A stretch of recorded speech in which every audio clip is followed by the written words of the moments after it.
Hola, en aquest exercici ens fan buscar la A i la B perquè aquesta funció sigui contínua.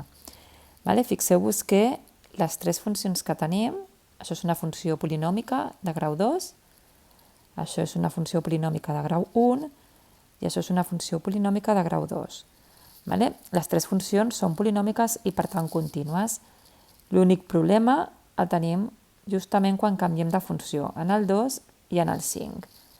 M'estan dient que busqui A i B perquè realment en aquests punts, en el 2 i en el 5, la funció és contínua. Per tant, en x igual a 2. Recordem la definició. Si és contínua, què havia de complir?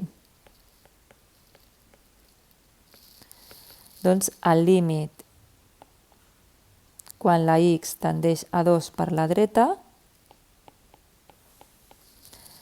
havia de donar el mateix que el límit quan la x tendeix a 2 per l'esquerra i havia de donar el mateix que f de 2. Doncs anem a veure-ho.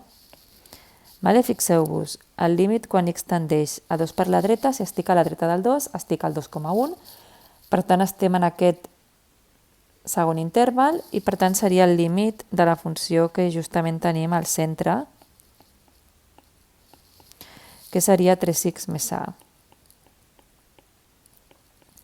Que si substituïm per 2, 3 per 2, 6, més a. Si ara busco el límit quan x tendeix a 2 cap a l'esquerra, doncs ara estarem a l'esquerra del 2, a l'1,9, per tant estem en el primer interval, i serà el límit d'aquesta funció, que serà 2 al quadrat 4 per 3, 12. I per últim, f de 2, fixeu-vos que tinc la igualtat aquí, a la segona, per tant cal substituir 3 per 2 més a, que serà igual a 6 més a. Per tant, si la funció és contínua, fixeu-vos que 6 més a ha de ser igual a 12 i ha de ser igual a 6 més a. Per tant, aquí tenim que 6 més a hauria de ser igual a 12. I per tant, la A seria 12 menys 6, 6. Ja tindríem el valor de la A. Com també ha de ser contínua en x igual a 5, sabem que també és contínua en x igual a 5, i per tant, si és contínua, què és el que ha de complir? Doncs que el límit, quan la x tendeix a 5 per la dreta, ens ha de donar el mateix que el límit quan la x tendeix a 5 per l'esquerra i ens hauria de donar el mateix que f de 5. Doncs anem a veure.